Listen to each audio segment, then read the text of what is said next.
நம்ம எல்லாரும் கிணத்த காணோம்னு தான் கேள்விப்பட்டிருப்போம். இங்க ஒரு ஆத்தையே காணோங்க.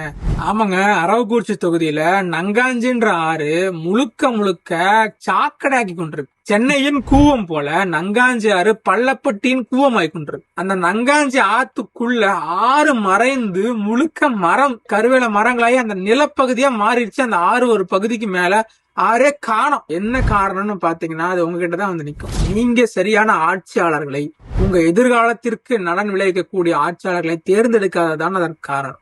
முழுக்க முழுக்க இப்போது கொடுக்கக்கூடிய 1000, 5000, 2000 ஓட்டுக்கு காசை வாங்கி நீங்கள் உங்க வாக்க விக்கிறீங்க. அவங்க நம்ம வளத்தை விக்கிறாங்க. 10 ஆண்டு காலம் இதுவே தொடர்ந்தால் இந்த நிலம் வாழவே தகுதியற்ற நிலமாக மாறி போயிடும். உங்கள் வாக்கு விற்பனைக்கா இல்ல விவசாயிக்கான்னு சிந்திச்சு வாக்களிங்க.